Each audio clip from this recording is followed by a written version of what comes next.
¿Cuál es la diferencia de que la morición de una persona ocurra a causa de ser atropellado por un automovilista versus que pueda ser provocada porque le cayó un rayo? Pues para el de la morición la verdad es que no hay ninguna diferencia, Huh? pero en el derecho sí estamos hablando de dos escenarios diferentes porque el primero es un acto jurídico mientras que el segundo es un hecho jurídico. ¿Y eso qué es? En primer lugar tenemos que considerar que el hecho jurídico y el acto jurídico son dos categorías de lo que conocemos como el fenómeno jurídico. Huh? ¿Y esto qué es?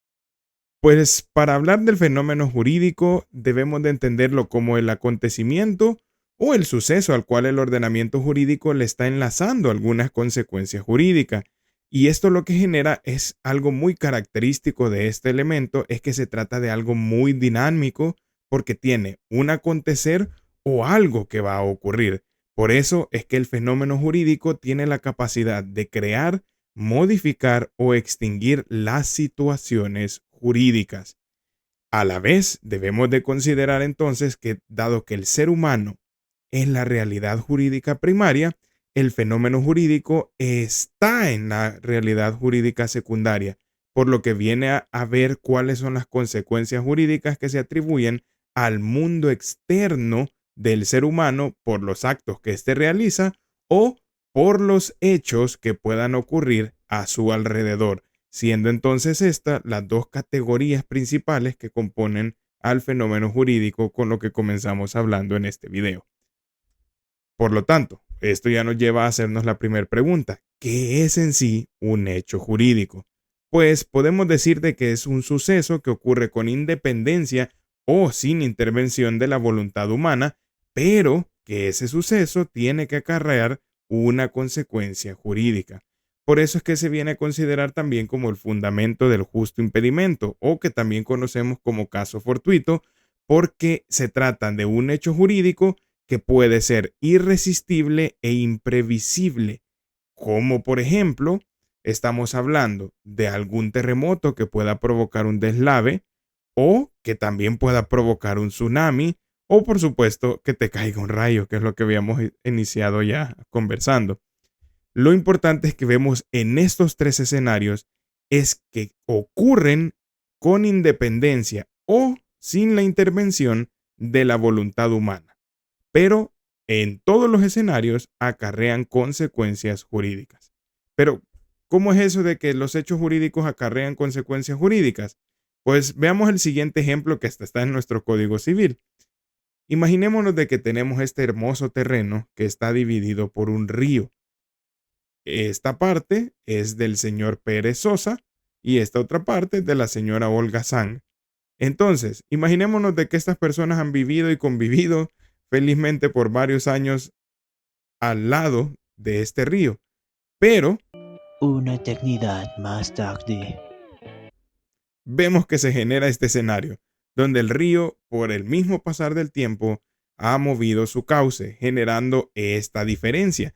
Y vemos que el terreno se ha modificado drásticamente, por lo que la pregunta que nos puede generar es, ¿esto es de Pérez Sosa o de Olga Sang? ¿Qué dicen ustedes? Pues nuestro Código Civil nos viene a dar una respuesta, y es que esto se puede adquirir a través de la accesión. ¿Quién? Pues precisamente la persona que se ha visto beneficiada por el movimiento del cauce del río, que sería entonces el señor Perezosa. ¿Qué implica esto? Que un suceso independiente de la voluntad humana, que ha sido exclusivamente por razones naturales, por el paso del tiempo, ha generado entonces diferencias en la playita de este terreno gracias al movimiento del río y que eso que se ha descubierto de terreno puede ser ahora del señor Pérez Sosa. Eso es precisamente lo que nos referimos con que hay consecuencias jurídicas. Ahora, veamos el otro lado. Hablábamos de actos o negocios jurídicos. El negocio jurídico es sinónimo de acto jurídico. Ya lo hemos mencionado también en otro video sobre los métodos de interpretación, que ya saben dónde encontrarlo. Por lo que con esto nos vamos a referir a todo aquel suceso que ocurre por la intervención humana, ahí está el modelo humano, y que provoca una consecuencia jurídica. ¿Ven la diferencia? En aquel no había ninguna intervención humana, ahora sí, el acto o negocio jurídico es precisamente provocado por ello.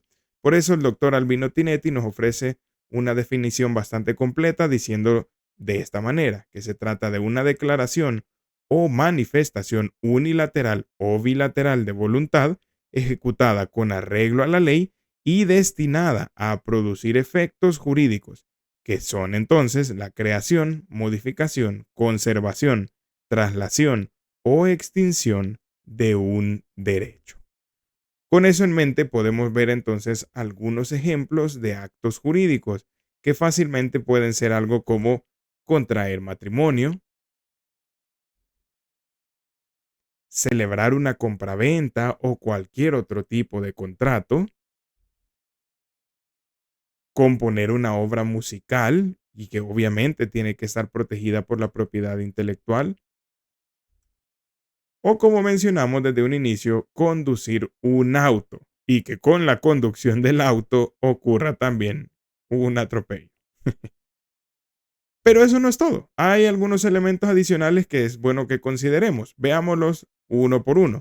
El primero es que hay algunos actos que solo los pueden realizar las personas naturales, como por ejemplo contraer matrimonio, y otro que solo lo pueden realizar las personas jurídicas de sustrato colectivo, como por ejemplo cuando éstas se disuelven. El segundo es que la doctrina exige que el acto sea legítimo, es decir, que el accionar humano pues sea conforme con las normas jurídicas, porque de lo contrario sería algo ilícito o ilegal.